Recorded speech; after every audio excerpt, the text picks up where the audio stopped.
Good day once again, fellow learners. This is your mentor, Ray Gapuz. I'm an NCLEX RN test preparations coach for more than 25 years, and I've actually tutored, coached, and mentored thousands of nurses, and they're now all over the world. So I'd like to share with you guys today some concepts which I would want you to focus on as you prepare for your NCLEX test. So before we start, I'd like to ask you to join me in a mission. Our goal is to provide free NCLEX RN application and review to 100 nurses this year. We've been doing great so far, and we have assisted several nurses already. They are on the pipeline. And thank you for those who help us in this mission. Now, for those of you who may want to help us, to achieve this, you could actually just share a very simple thing. And that's by simply finishing the videos or the ads that are being shown as you watch our videos. So please do help us achieve this. Just watch and finish the ads in our videos. That's all you have to do to help us out in this mission. And thank you in advance for doing that. So for those of you who have questions, you could actually send me your questions through this email, mentor.raygapuz@gmail.com. So today I'd like to highlight some NCLEX RN concepts related to a procedure, bronchoscopy with biopsy. And let's begin our pointers for the NCLEX RN. So I've got to do, so I'm not crying.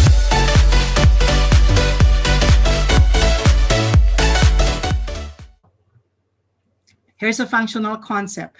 Bronchoscopy is an invasive procedure done to visualize structures, specifically the larynx, trachea, or the bronchi.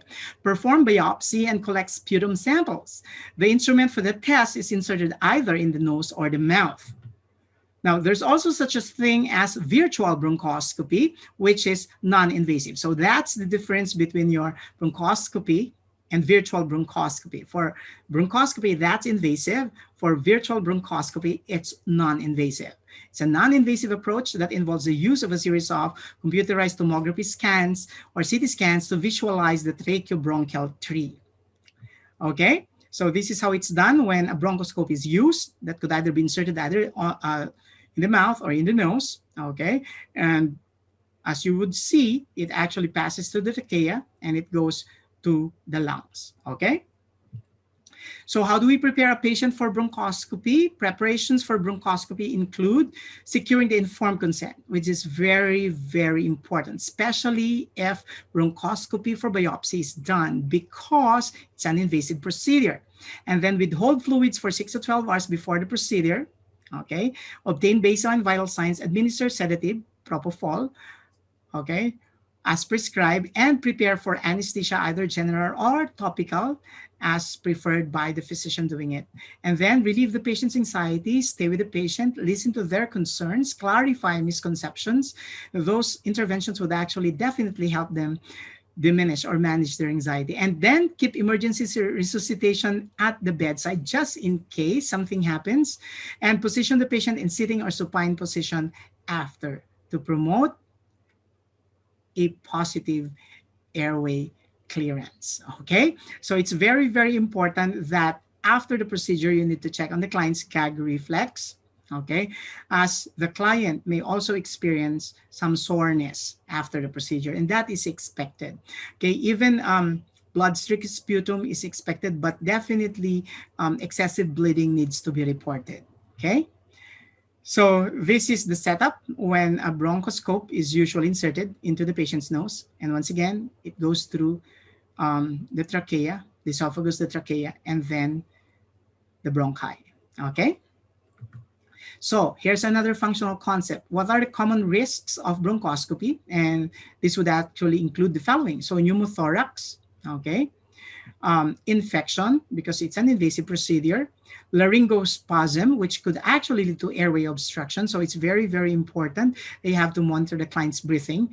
And the three Bs, bleeding, bronchial perforation, and bronchospasm. So it could potentially trigger bronchospasm that may lead to difficulty of breathing. So if you'll be asked, what could be a priority nursing diagnosis for a patient who had biopsy through bronchoscopy, then you could actually answer ineffective airway clearance. Okay, or okay, if the patient could actually have laryngospasm, okay, that could actually also lead to airway obstruction. Okay. So let's move on. Let's try to use what we learned to answer a sample question.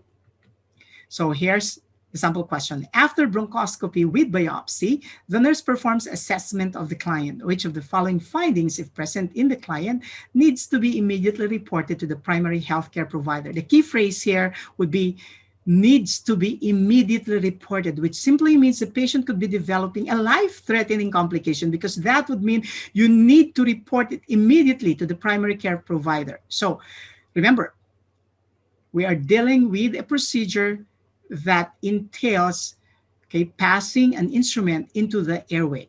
Now, could there be at any point in time a potential for hematuria to result? Remember, hematuria is blood in the urine. So now, if you choose this answer, it simply is not related to the main concept. You're talking of the respiratory system. Hematuria could be a symptom as it relates to the genitourinary system. So remember, the strategy, the question, and the answer should have the same subject matter. So we eliminate number one, cough with sputum. Well, this could actually occur in clients with upper respiratory tract infection, not necessarily for clients undergoing bronchoscopy with biopsy. So we're left with two options. 3, bronchospasm, and 4, blood-streaked sputum. What did I say a while back? I said that blood-streaked sputum could be expected. What needs to be reported would be excessive bleeding. But, okay, remember the 3 Bs? Okay, bleeding, bronchial perforation, and bronchospasm. Okay, this may indicate complications. Okay, so therefore, if a patient's having bronchospasm, that could actually lead to airway obstruction. So that needs to be reported immediately to the primary healthcare provider. So the best answer is number 3, bronchospasm. Okay, so here's another functional concept. After bronchoscopy, the client will be monitored for several hours for either bleeding, bronchospasm, aspiration, laryngospasm, even fever and hypoxemia or decreased oxygen levels. So the client would be placed on NPO until the gag reflex returns. That usually takes around 1 to 2 hours after. That could extend up to 3 hours. And there's going to be a feeling of numbness in the mouth and throat, or a hoarse voice or dry cough, okay, which could actually persist, okay, for 1 or 2 days. And the patient may also feel tired during that time, okay?